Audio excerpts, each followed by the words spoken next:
कि अगर आप अभी नेग्लिजिबल हैं तो आगे जाके हीरोइक जरूर काम कीजिएगा। एग्जामिनेशन में आपका परफॉर्मेंस बहुत अच्छा होगा, बस आप कुछ बातों को गौर से सुन लीजिए। इस 90 दिनों के सफर में हम लोग कैसे नीट 2023 को क्रैक कर सकते हैं, हमें जो डिस्ट्रैक्ट करते हैं वो चीज को अलग करना होगा। फर्स्ट पॉइंट एकदम नोटेबल है, क्योंकि डिस्ट्रैक्शन बहुत ज्यादा आपके पढ़ाई में प्रॉब्लम लाते हैं। अगर अभी हम लोग नथिंग है तो समथिंग बनेंगे, और समथिंग बनने के बाद मैनी थिंग बनेंगे। तो नथिंग से समथिंग बनने के लिए आपके माइंड में एक जरूर बात हमेशा ख्याल रखना होगा कि हमें पढ़ना है। अक्सर बच्चे लोग ऐसा बोलते हैं कि मैं जब पढ़ने के लिए बैठता हूं तो फिर मेरा माइंड जो है ना वो उस समय कंसंट्रेट होता ही नहीं है।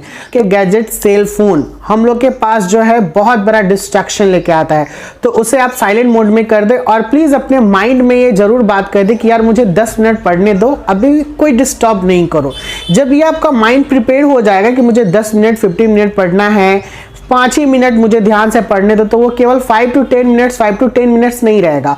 ऑटोमेटिक जिस समय आप डीप स्टडी करने लगोगे ना, आपको वो इंजॉय लगने लगेगा, लगे कि यार ये बहुत ही अच्छा है। जब आपको टॉपिक समझ में आने लगेगा ना, ये टॉपिक आपके लिए बेहतरीन बन जाएगा। और कब 10 से 20 मिनट, आधे घंटे, 45 मिनट, 1 घंटे निकल जाएंगे आपको पता नहीं चलेगा। मोबाइल का एडिक्शन है यार, उस एडिक्शन को कम करना है, स्टडी का एडिक्शन लाना है। जिस समय ये स्टडी एडिक्टेड हो जाएगा ना, मोबाइल आप लोग इग्नोर करने लगोगे। लोगों को इंग्लिशर्स ने, ब्रिटिशर्स ने सिखा के गए डिवाइड एंड रूल। तो आपको सबसे पहले सब्जेक्ट को डिवाइड करना है और उस पर रूल कर जाना है। बहुत ही सिंपल सा फैक्ट है डिवाइड एंड रूल का। तो ये जो डिवाइड एंड रूल है टेक्निक्स, इस टेक्निक्स को आप अपने स्टडी पे लगाइए।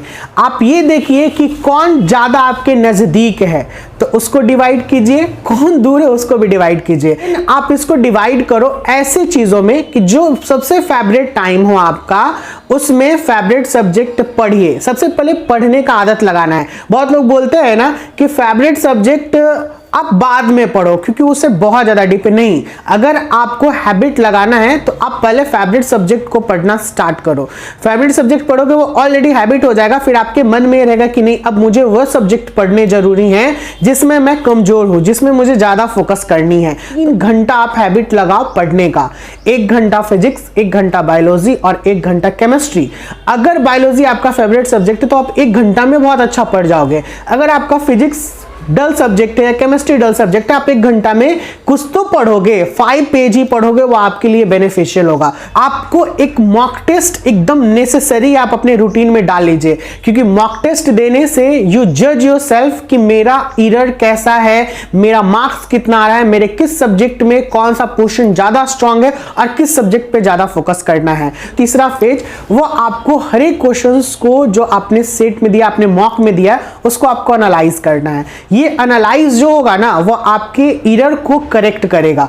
अगर ये एनालिसिस करना बहुत ही इंपॉर्टेंट पार्ट था टोटल का, क्योंकि ये एनालिसिस ही आपको आपके मंजिल तक बहुत जल्दी पहुंचाएगा। कि अगर आपने कोई भी एरर किया है तो वो एनालिसिस के दौरान ही आप उस एरर को समझ पाइएगा, और जब आप समझ पाइएगा तो आपको एक मिस्टेक नोटबुक में, आपको एरर नोटबुक में उसे मेंशन भी करना है और उसे हमेशा एक समय देख लेना है 5 मिनट के लिए कि अच्छा मैंने लास्ट टाइम ये एरर किया था, अब मुझे अगले बार में ये एरर नहीं करना है। ये पॉइंट आउट आप अपने माइंड में जरूर रखिएगा, तभी आपका फाइनल एग्जामिनेशन जो नीट 2023 है उसको आप नेल कर पाइएगा अच्छे से।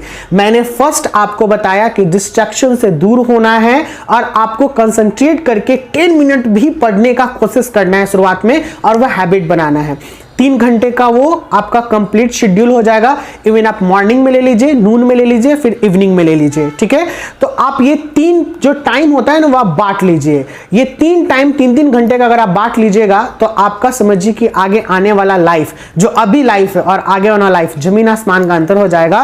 और आप फील कीजिएगा मेरे बातों को। लास्ट के 10 ईयर्स का आप टेस्ट सीरीज या फिर जो 10 इयर्स का जो PYQs है, प्रीवियस ईयर क्वेश्चंस, उसको जरूर आपको लगाने हैं, क्योंकि मैं कहूंगा मोस्ट ऑफ क्वेश्चंस जो होते हैं वो रिपीटेड होते हैं और उसी के पैटर्न पे होते हैं। तो जैसे ही आप प्रीवियस ईयर क्वेश्चंस को टिक करने लगते हो, प्रीवियस ईयर क्वेश्चंस में एक्यूरेसी ज्यादा आने लगता है, तो इसका मतलब कि आपने 80% जंग जीत लिया है और आपका अब एग्जामिनेशन में पास होना कोई नहीं रोक सकता है। तो ये 100% मैं गारंटी के साथ कह सकता हूं कि आपका सिलेक्शन निश्चित होगा। बस आप ये चीज फॉलो कर लीजिए।